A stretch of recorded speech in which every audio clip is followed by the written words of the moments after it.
Hi, Hello, welcome to the Argentine Rugby Breakdown. I'm Flere, I'm Pato. and we are here to talk about round 5 of Super Rugby Americas. Yes. Let's start.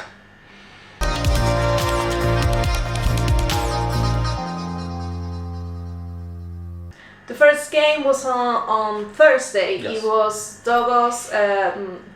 Pampas against Dogos. We were there. We went to Casi to see the game. Yes. We have our first impressions video. We're going to put it somewhere on the description. Exactly. We also posted things to Instagram. Oh yes. So you followed us there. You could have Some seen our things. Scenery of the game. If you see it in the eyes of a Dogos fan, it was a great game by Dogos. Yes.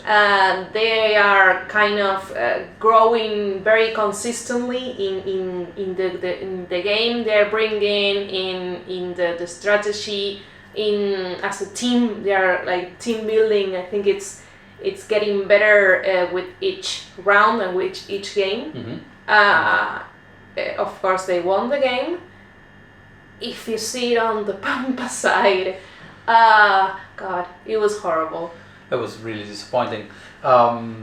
Before the tournament started, we expected the two Argentine teams to be evenly matched, to show us, to give us good performances, and to have both of them be kind of in the semifinals already, right? Because of Argentina, because it's the only tier 1 team in the region, because of the culture of rugby and the amount of players and the experience and everything going there. But we have to sadly say that so far only one team has shown up and has raised a hand and said, yes, we're here, we're gonna fulfill your expectations, and that is Dogos. Definitely. Pampas seems lost, with no idea of game, with no. I said this before. They have no hunger. Like they are not seeking to win the game. They're just like kind of playing because it's 80 minutes. You know, I'm already here in this field. I have the uniform, so okay, let's do it. It was very clear the difference in intensity between both teams, and we've seen it before. We saw it in the friendly game, preparation game before the tournament that both of these teams played, where Dogos won the game, and they showed their intensity of playing, going for it, kind of showing kind of grit and hunger for the game.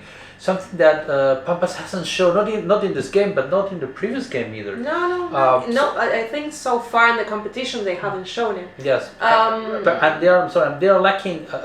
Clearly, they're lacking a game plan. What you see in Pampas is the players been lost in the field, not knowing what game they should play.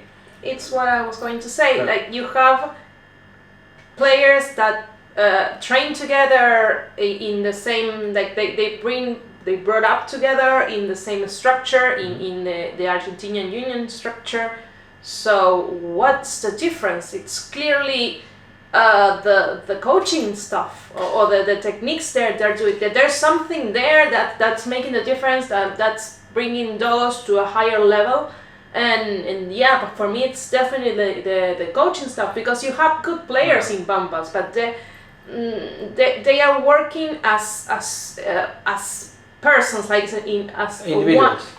As individuals, but not as a team. You have very good individuals doing their own stuff, but when you need the team to play as a team and to read each other and to communicate, you see them, they are the failures. Yeah, they are lost. And regarding the coach, yes, it's something that's been, it's starting to be mentioned in around the fans and around the media, about the reason the Pampas are not performing the way they should, because of the coaching stuff. The coach has had his success in the past, but I was thinking about this the other day after everything, and he had success in the past with the second Argentine team because it was the second Argentine team. So he had the success with Argentina 15. He had success with Jaguares 15 in the Carry Cup First Division, which they won. They had success with the first Super Rugby Americas, what was called Super Liga Americas, Super Liga Americana Rugby, because at that point that was really the second Argentine team. There were the Pumas and that team. After that change, after this amount of players started leaving to Europe, and the Yacare 15 was no longer the second Argentine team. The teams didn't win just because they had superior players playing at a speed that the other teams couldn't match. Yeah. They started having tougher games, and that was happened last season, when they were facing a much more kind of constructed team. Yeah, talking about Peñarol and Selknam. They lost both games. Yeah. And the team was left out of the final, which everyone thought Argentina team should be in the final. Should be the champion. Or at least in the final. But last year that didn't happen. And exactly. And now we're seeing this season where all the remaining players in Argentina that the union wants to develop were divided between Pampas and Dogos, and some are in the Yacare squad, and Brazilian squad as well. But the two main camps were divided, and now you see how one team is performing; they're leading the competition, and the other team is struggling to come up with good performances with game plan, and that's has to come down to coaching, because the players are the same. The excuse that they are just developing players, it's not enough, because Dogos has 19 players out of 39 that are under 20. And you have a squad like, for example, Yacare's, which is also filled with Argentinian players, and it's a new squad, and they are developing. And Paraguayan players. And I don't know. We will see next week. Yeah, but right now, we can say that it's not clear that Pampas at this point are the fourth team in the competition. They're going to have to compete against Yacare right now. As the tournament is right now, if we have to say which are the 4 teams that are going to playoff and to semifinals, they are Dogos, Selknam, Peñarol, and the 4th is up there between Yacare and Pampas. Sure, which is something that started before the start of the tournament. We will say, well, the first 2 teams, the 2 Argentine teams should be in semifinals. Yeah. There. And the other 2 should be Peñarol and Selknam, because they are basically the national teams. Both teams are qualified for Rugby World Cup, so they're in a higher level. But right now, thank God we are not into betting things, because we will lose. We will have lost badly. Yeah, exactly. Well, yeah. I kind of want to move to the other games, not to keep like putting more to this game. For me, it was definitely Dogos is stepping up. They are the leader of competition. They are keep playing a good game and kind of growing. And I think they are very high contestant. Like they're very strong. Yes, they're very strong in contact. Yeah. And they have the speed to stand up and reposition themselves quickly in the defense, which is important. And they show hunger to go, to fight, and to try to win the games, and to get the ball, and to struggle. And they are winning the contact in they're a happy team of the habit of being in this competition. Yes, the players are sure, and they have great leadership. Their coach? No, their captain. Number 5. Number 5, who was the player of the match. Yes. Molina, Thank you. who had played previously in previous years of the SLAR. Yes. Actually, he played in Selknam last season, and he's showing really leadership and great performance. And all around, Dogos are having great performances in their individualities, and they're bringing that strength into the squad as a whole, which is not happening for Pampas. Okay, so let's move with the second match. Yes. Okay, so we're going to be talking about the second match, which was played in Uruguay, in Montevideo. It was Peñarol against Yacare. Well, Peñarol, the reigning champion, let's say, started really not that well the competition, but they've been improving every game so far. They've been increasingly improving and solving the issues they've had. They had a weak first game against Raptors, and they've been winning every game since then and improving. And the game against Yacare was a good game for them. They were able to correct lots of things that they were having issues with. They didn't completely correct the problems they had with the lineout. Yeah. They still lose balls there, and it's not clear enough. No. They made mistakes, but I said to Pato that last game when they played last week against Cobras, in the second half they were above on the scoreboard, so they kind of relaxed and let Cobras try to do something. This time we didn't see that. Like this time on the second half, they keep on playing. They score close as many points as they did on the first one. Yes. And yeah, it's like you need the points if they want to be ahead in the. If they want to be number one, they need the points, and they need to understand that and to keep on the game. I think they're improving, as you said. With each game, it's the same as Dogos. It's a progressive in a way up, and I think it's you will. I think they have different people playing, different players, and you have this that they also training as Uruguay for the World Cup, and you will see a lot of differences, but. So far, that doesn't show any difference in the game. Like they keep on having the same kind of level. Yes. With pros and cons, like with the same mistakes they've been doing, or improving some things. Like the lineup is a. Yes, it's line out. I have a problem with that. Sorry, it's not up. It's out. Yes. They seem not to be affected by the shuffling of players due to resting them, which is great for them. They seem to have a much deeper kind of base of players of players at similar level than what Selknam has, and we will talk about that when we talk about Selknam's game. So these kind of rotating players for managing their rest, it's not affecting them as much as we might have expected, and they are improving. As she said, in game after game. The other thing important is that they brought a different pace to the game that Yacare didn't have before. Didn't face before, and I think that was the main reason why Yacare didn't perform as they did before. Yeah, it's like they shut down. Like at the beginning of the game, Yacare could kind of take advantage of a mistake. They score a try, and then they were like shut down by Peñarol's imposition of game. Intensity.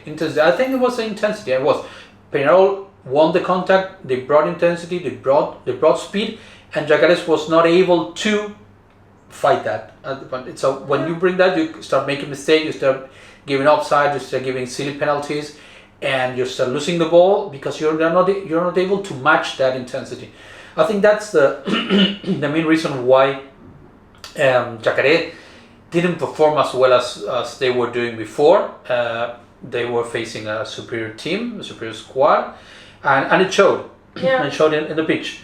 So yeah, it was a good game from Peñarol and not so good from Yacare. Yeah, we'll see what happens next week. Let's talk about the surprise of the week. Of the round. Game number 3, Selknam. Cobras against Selknam. Yes. Okay, so what happened? Wow.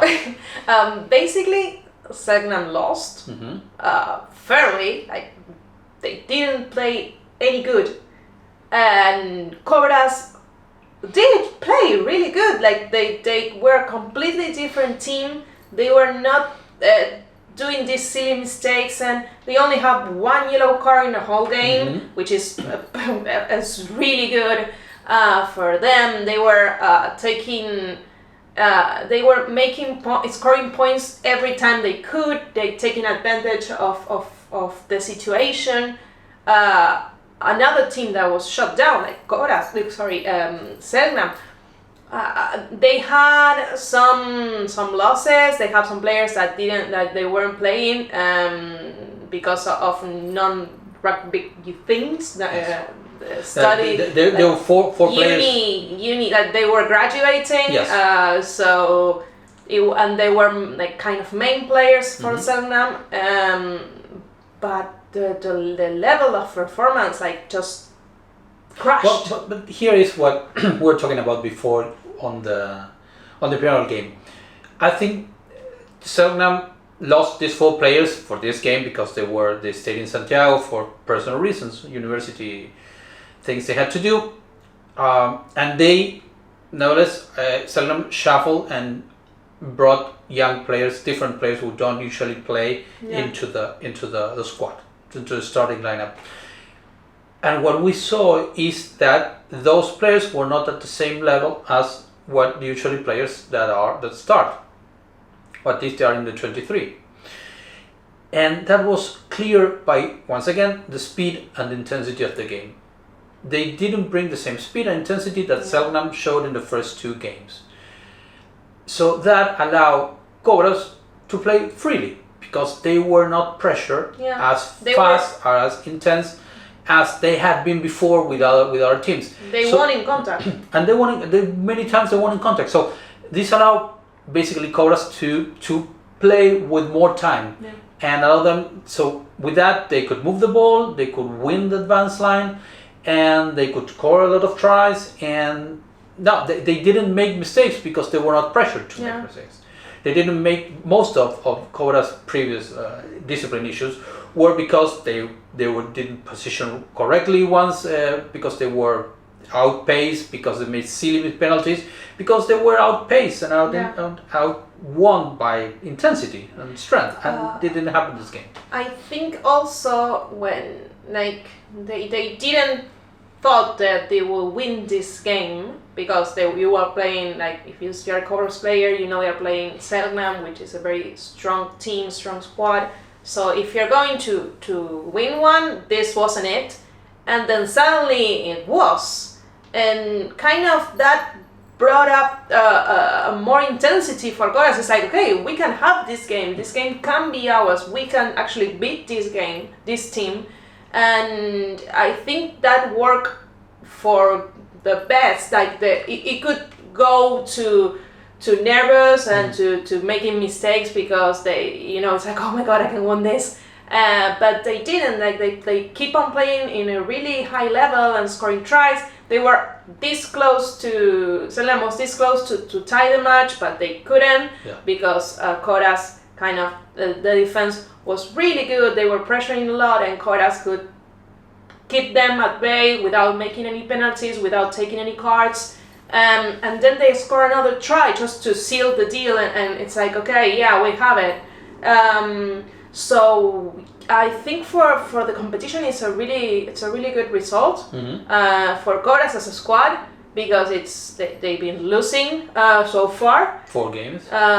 So beating Selknam is like, okay, yes, we can do this. So for the next games on the competition, kind of you can have another spirit to go and play it. And they were so happy. They were really happy because of this. They were having a tough time. Yes. They were losing 4 games, 3 home games lost, losing every game of the competition so far. It was hard for them, and they were able to come back and get the win. I'm not going to take anything from them. They did what they had to do to win it. But I think that the main reason they were able to do it was because the Selknam that we saw the first 2 rounds and part of the 3rd game, it was the 4th round, it didn't come today, the other day to São Paulo. So Cobras was free to play the way they wanted to.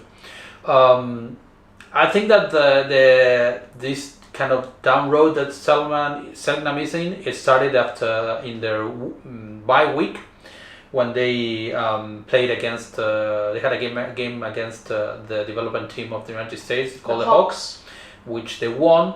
But they also starting the kind of the pre-season physical preparation for the Rugby World Cup, which is intense physical kind of really strong physical workout, which leave them very tired and not in the optimum condition for playing. That's what they say when they start the pre-season. The first weeks are really strong physically, and then they start to kind of to combine it with more moving the ball and now more kind of soft training.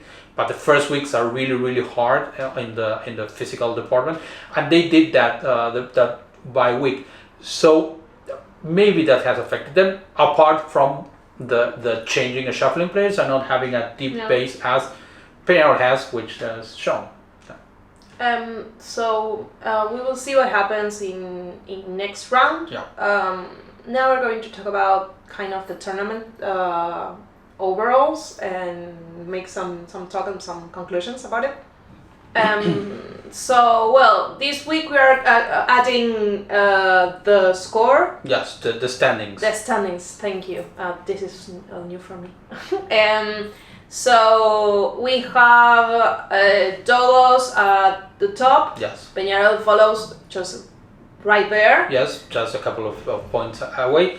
But let's remember that Peñarol has one less game than Dogos. Yes. So they can, if they get it right, they can switch. Then you have Selknam, Yacare, and Pampas. They are kind of 1 point far from each other. Yes. With the same amount of games played. Mm-hmm. So they're kind of really close. Then you have Cobras, and then with no points you have Raptors. I think so far, I'm really happy with Dogos' performance. It surprised me. I'm surprised not in a good way with Selknam, but it's this thing that their focus is more in the World Cup than in this tournament, and they don't have as expand base of players to kind of shuffle and keep the level as Peñarol, which they have and they are doing. I think I would like to see Cobras kind of taking this victory and kind of doing something with it and kind of feel the more security and bringing the game a bit more. And I think this is going to give them some confidence. Yeah. The win, and I still think there are a couple of steps lower than the rest of the top four or top five at this point. But if one of teams happens to play the same way like Selknam did, without speed and intensity, they're going to give them a chance and opportunities for Cobras to play freely and to score. They played Pampas. Yes, it was the first game of the tournament. So I think it's been kind of developing so far as we thought it would be, except Pampas, that's been the disappointment of a tournament. Yes. And we hope that kind of all this fuss about the last performance kind of shake them up and wake them up to see what happens. Next week will be a very interesting round. It's going to be a great round. Yeah, the Titan matches. Yes, the first match is going to be played on Friday, if I'm not mistaken. It's going to be Yacare against Pampas. So we're going to see there who is the best, the better in the fourth, or who's not the worst. One team the fourth place in the semifinals in the playoffs, but still it has a lot of time for it, but we're going to have a glimpse there. Then we have the game between Peñarol and Selknam. It's like recreating the final of last year's tournament. Yeah, exactly. They're definitely not in the same level at this point. Peñarol is much higher, and we're going to see if there's a very difficult sometimes to say just as fast. Selknam, there you go. let's hope they can get the they players can get back. the players back. And they bring out the same squad they brought up the first two rounds. The same squad and the same game we've seen in the first two rounds of the tournament. If they do that, it's going to be a great game. Yeah. It's going to be a really great game. So our recommendation is to watch it. Yeah. And then the third game is Raptors against Dogos. Yes. So it's the last team in the ladder against the first team in the ladder. Yeah. So we will see. Sometimes the messy, it's very difficult to deal with a team that plays kind of in a messy way, and so we have to see how Dogos surface that and how they come to this. Yes, and apart it's the first Raptors game, and it's the first home game for Raptors. The first game played in the United States in this tournament. And Dogos is going to be the first team traveling there and playing there, and playing in a different weather. Exactly. Here it's warm and hot. We're still suffering from summer, still at this point of the year, and they are with cold weather and altitude. So it's going to be interesting to see that. How the squad adapts. Yeah, and it's going to be to see. It might show how traveling there is going to be, and see if the other teams can travel well. We're going to see if the place, Greendale, it's a complicated place to play just by traveling and by weather conditions. We'll see what happens. So if you stay till here, this long. Thank you for watching. We have as usual social media here. Just follow us and see you in the next video. Thanks for watching. Bye.